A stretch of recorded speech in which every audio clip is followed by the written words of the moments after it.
Mesdames, Messieurs, bonsoir. Bienvenue dans votre journal du 14 janvier. Voici les titres. Michel Audiard ne dit pas non à l'installation de son projet de Femmes Noires ailleurs que sur le site de Marmoutier. Encore faudrait-il un terrain, mais l'artiste semble évoluer sur cette question après la consultation internet du groupe La Nouvelle République qui a mobilisé plus de 10 000 votants. Le succès des services à la personne en Indre-et-Loire et dans le Loir-et-Cher. Les deux départements font partie des départements qui ont le plus recours à ces emplois. Mais à la fin du mois, ces services coûteront plus cher pour certains particuliers. Le donjon de Montbazon mis en image dans le cadre d'une opération de communication visant à promouvoir le site. Des mini-métrages humoristiques sont réalisés en tenue d'époque.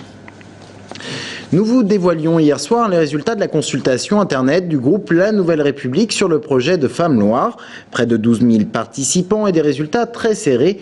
49% des votants se sont prononcés contre et 51% pour. Mais 13% aimeraient voir le projet réalisé ailleurs. Et pour la première fois, Michel Audiard, l'auteur du projet, semble accepter l'idée d'installer sa sculpture sur un autre lieu que Marmoutier. Sabrina Meloult. Cet après-midi, Michel Audiard se dit très content d'être soutenu dans son projet. Mais il a surtout fait une déclaration qui nourrit le débat, réfléchir à un lieu différent de celui de Marmoutier pour accueillir son œuvre, La Femme Loire. Moi, je suis ouvert à la discussion, je suis ouvert aux propositions qu'on va me faire. Ce qui est important, c'est que les Tourangeaux ont plébiscité ce projet. Un plébiscite selon lui qui l'encourage à croire en son projet, même si aujourd'hui il n'a pas encore vraiment d'idée arrêtée quant à un nouveau lieu qui pourrait porter La Femme Loire. On avait pensé aux îles de la Loire, on avait pensé parce que c'était un endroit magique. La difficulté, c'est la difficulté de pouvoir y construire. Déjà sur un terrain inondable, c'est pas possible, donc vous imaginez sur une île. En plus, le projet est fait pour recevoir du public, soit on y va en bateau, soit il faut construire un pont. Et j'autofinance le projet et le pont, c'est le prix de la sculpture. Rien de concret pour l'instant, seulement de vagues idées. Pourtant, l'opposition se félicite de cette ouverture de la part de l'artiste. Selon Thibaut Coulon, c'est le début d'un dialogue qu'il aurait fallu avoir depuis longtemps.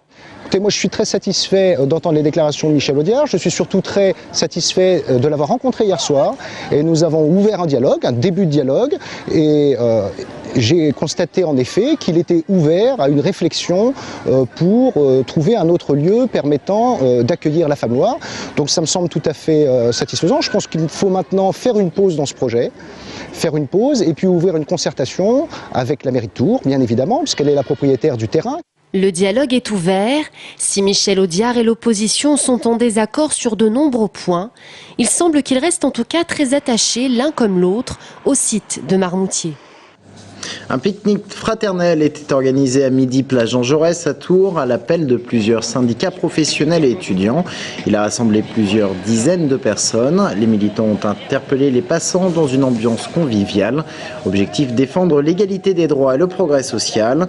On écoute au micro de Gaël Poulain, un membre de l'équipe départementale de la CGT.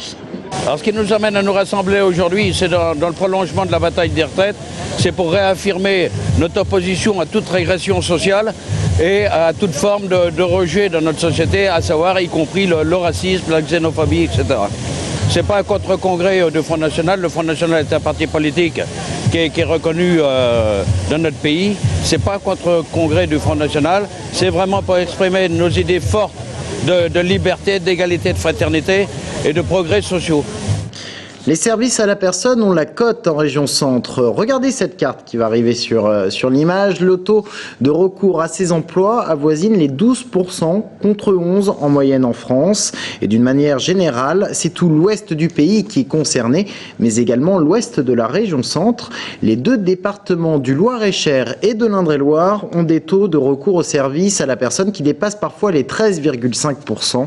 C'est donc bien au-dessus de la moyenne nationale. On prévoit une croissance de la demande pouvant atteindre les 15% d'ici à 2020. C'est dans ce contexte qu'une loi va les rendre plus chers pour les particuliers. Elle a été votée en décembre, elle entrera en application à la fin du mois. Fini les exonérations de charges pour certains particuliers qui embauchent des personnes à domicile. La hausse du coût devrait atteindre les 10 à 15%. Charlotte Prudhomme. Développées en 2005, les exonérations partielles des charges patronales permettaient un allègement de 15 points de cotisation, soit une baisse du coût horaire pour l'employeur. Depuis le 1er janvier, il faudra compter 100 dans la plupart des cas. Les services à la personne s'organisent de plusieurs façons. En France, 86% des employeurs sont des particuliers employeurs. Ils embauchent plus de 1,5 million de salariés. Le particulier peut aussi faire appel à des prestataires de services qui prennent en charge la responsabilité et le suivi des intervenants. Mais la situation est plus complexe car dans les cas de particuliers employeurs, ceux-ci peuvent payer leurs salariés en heures réelles ou en forfait. Dans le premier cas, les cotisations deviennent plus importantes puisque basées sur le coût horaire payé. Dans le cas de forfait, les cotisations se basent sur le SMIC. Les conséquences, je dirais directes, c'est l'augmentation du coût de l'heure de travail au domicile des particuliers employeurs qui augmente de 12%. De manière, j'allais dire, brutale et automatique pour tous les particuliers qui employaient leurs salariés sur la base réelle au niveau de leur déclaration de cotisation. La suppression de cette exonération pourrait faire peur, notamment aux salariés. Mais pour le moment, la nouvelle semble peu répandue. Aucun employeur m'en a parlé. J'espère que ça ne changera rien pour moi, que les employeurs continueront à me payer. Ils peuvent me remettre au forfait, donc voilà, quoi, c'est valeur du SMIC, quoi.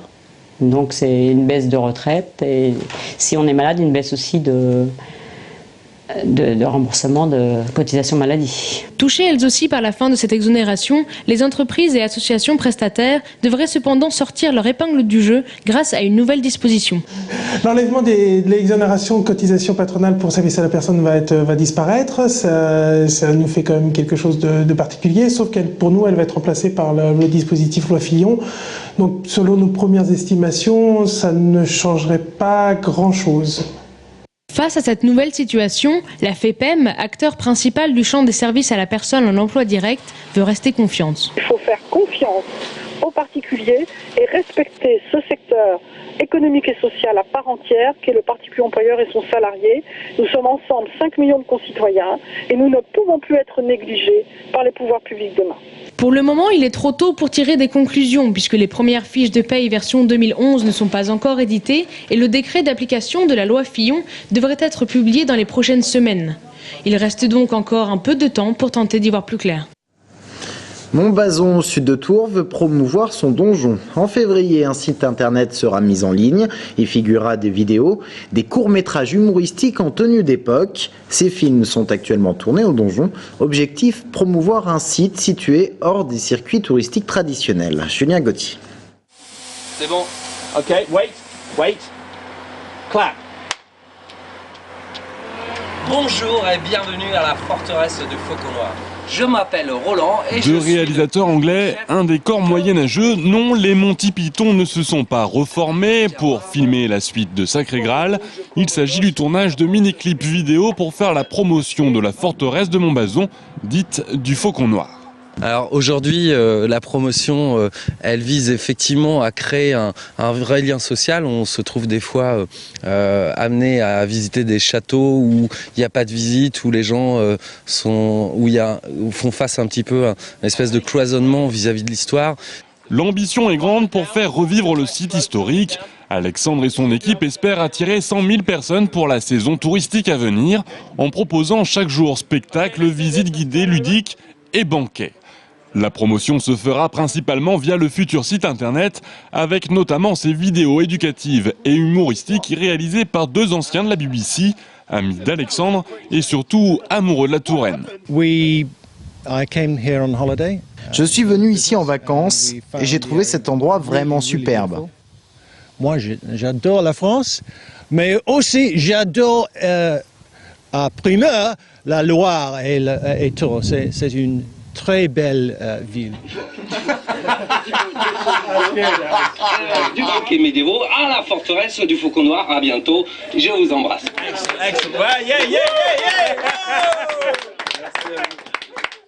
Vous pourrez découvrir l'ensemble de ce travail dès février sur le site forteresse-du-faucon-noir.com et surtout dès cet été le spectacle vivant sur le site du plus vieux donjon de France. En sport, le Saint-Cyr Touraine Handball recevait Angers hier soir. Le SCT s'est largement imposé 38-30. Aucun enjeu cependant pour cette rencontre puisqu'il s'agissait d'un match préparatoire.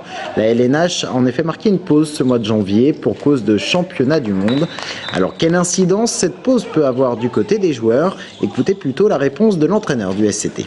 C'est pas une problématique cette coupure et ça fait du bien dans tous les sens parce que psychologiquement, c'est vrai qu'on lâche beaucoup nerveusement, donc là, ça permet de recharger les accus quand même. Le but du jeu, c'est surtout d'être prêt. On reprend une espèce de demi-préparation. Alors, donc on sait un peu, avec un avantage, c'est qu'on connaît un peu nos points à travailler, voilà, parce qu'on a fait déjà 11 matchs de championnat, donc on voit nos problèmes, on voit les soucis qu'on a eus en première partie de saison, donc c'est là-dessus qu'il faut un peu plus appuyer et accentuer le travail.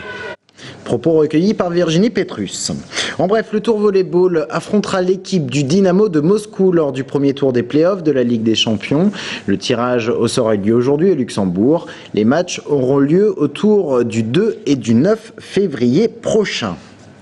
Le Tour FC reprend demain le championnat de Ligue 2. Les footballeurs tourangeaux reçoivent Istres. C'est un match qui a lieu dans le cadre de la 20e journée du championnat. Il est à 15h. Objectif pour les tourangeaux, se maintenir dans le trio de tête. Romain Delvine. Après un mois de décembre 2010 où le TFC a marqué le pas, les footballeurs tourangeaux veulent repartir de zéro en 2011. Je pense que les vacances... ça nous a fait du bien de couper un peu et de là, de savoir que la compétition approche, ça fait plaisir et donc on a tous à cœur de pouvoir faire mieux qu'au mois de décembre et voilà, d'aller vers des bons résultats. Un nouveau championnat de 19 matchs commence pour les Bleus qui ne veulent plus porter le costume d'équipe à battre mais retrouver une âme de conquérant. Il faut montrer qu'on est là et qu'on sera là jusqu'au bout pour se battre, voilà, pour faire partie des meilleures équipes et tout, bien entendu. Et à domicile en plus où il faut perdre un minimum de points, donc le challenge on le connaît pour demain. Il faudra au moins ça face au FC Istres, une équipe qui les avait battus lors de la deuxième journée.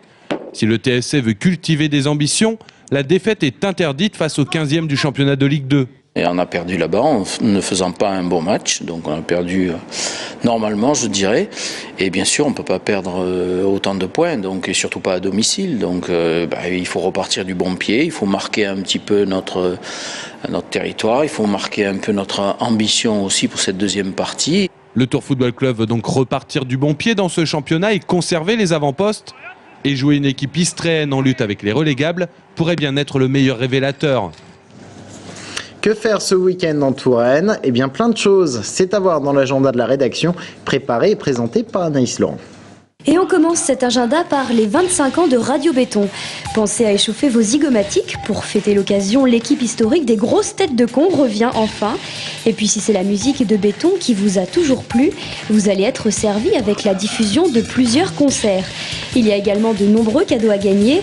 Parmi les lots, une entrée à vie à tous les concerts de Béton. Ça vaut le coup de tenter sa chance. Alors, bloquez votre tuner sur 93.3. Souvenir. Musique toujours, cette fois on parle classique. 2 concerts symphoniques se tiendront à l'Opéra de Tours samedi et dimanche.